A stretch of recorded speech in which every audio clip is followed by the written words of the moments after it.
Жазды күні аллергия сияқты мұрны біте беретіндер соңына дейін көрсін. Август-сентябрь 2 ай бойы мұрным бітіп, тұмау сияқты жаман ауырып қалған болатынмын.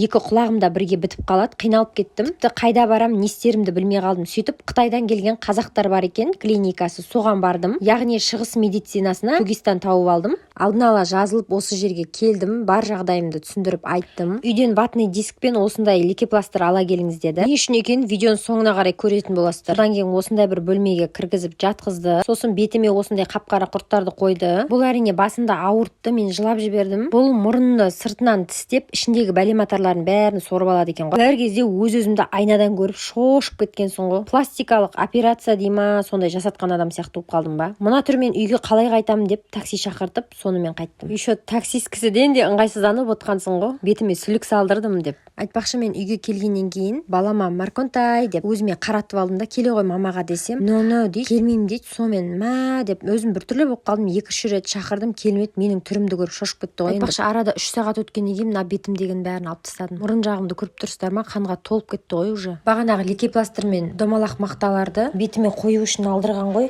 Мен бетімдегілерді 3 сағат өткеннен кейін алып тастадым. Соның өзінде байқап тұрсыздар ма, мұрнымның екі жағынан қайта қан сорғалап ағып жатыр ғой. Айтпақшы, домалақ мақталарды бүктеп мұрныма қойғанмын ғой. Сөйтсем арада көп уақыт өтпей-ақ бірден дәл осылай қан деген көп мөлшерде кетіп жатыр ғой. Біраз әлсіреп қалғаным бар енді. Бұл жерден түйген ойым, мұрнымды бірден ашқан жоқ. Бір аптадан кейін қайтадан келді деген. Мен бірақ бармадым. Басқа да шығыс медицинасына барып қаралдым. Олар қалай емдейді екен деп. Бетке сүлік қойдырғанның бір минусы бетіңді пышақпен тілген сияқты болып қалады басында. Одан кейін кетпей қалған безеудің ізі ұқсап қалады ғой. Бетімнің қызарғаны кетпей бір ай жүрдім ғой. Енді ешқашан бетіме сүлік қойдырмаймын деп шештім.